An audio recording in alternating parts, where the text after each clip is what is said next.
আসিফ মাহতাব বলেন, সরকার গঠন করার পর প্রাইভেট বিশ্ববিদ্যালয়, মাদ্রাসা, জনগণ, রাজনৈতিক দল কারো মতামত না নিয়ে উপদেষ্টা করা হচ্ছে। স্বৈরাচারের দোসরদেরকে বলা হচ্ছে তারা ছাত্রদের দ্বারা নিয়োগ পেয়েছে, কিন্তু সেই ছাত্রদের মধ্যে কি আমাদের প্রাইভেট বিশ্ববিদ্যালয়ের ছাত্রনেতারা ছিল? আমি মনে করি প্রাইভেট বিশ্ববিদ্যালয়ের সবার প্রতি বৈষম্য করা হয়েছে এবং হচ্ছে। এর মাধ্যমে তাদের সর্বোচ্চ ত্যাগ এবং অবদান অস্বীকার করা হচ্ছে। তিনি বলেন, সরকার গঠন করার পর পাবলিক বিশ্ববিদ্যালয়ের ছাত্রদের উপদেষ্টা করা হলো, অথচ তাদের থাকার কথা ছিল বিশ্ববিদ্যালয়ে। কিন্তু শিক্ষক হয়ে আন্দোলনের নেতৃত্ব দিয়ে এমনকি ত্যাগ স্বীকার করার পরও আমাকে একটা ফোন করার প্রয়োজন মনে করেনি সরকার।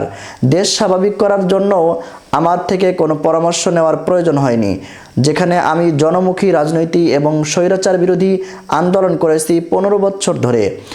আর এখন যারা উপদেষ্টা হচ্ছেন তারা স্বৈরাচারের দালালি করার ব্যস্ত ছিল। আসিফ মাহতাব বলেন, আমি এই সরকারের নিয়োগ নেব না। আমাকে যদি ছাত্র জনতা নিয়োগ দিতে চায় তাহলে আমি ছাত্র জনতার নিয়োগ প্রাপ্ত হব। সেটা সম্পূর্ণভাবে নির্ভর করবে জনগণের উপর। তবে একটা জিনিস মাথায় রাখবেন, আমি আন্দোলনের সময় মরতে গিয়েছিলাম, উপদেষ্টা হওয়ার জন্য যাইনি।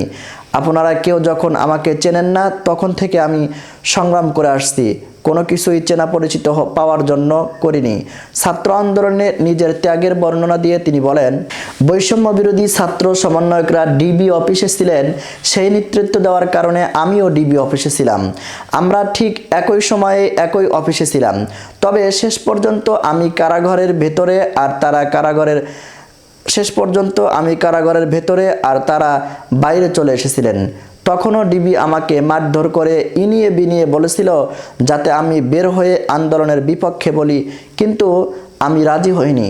রাজি হলে হয়তো আগেই ছাড়া পেয়ে যেতাম।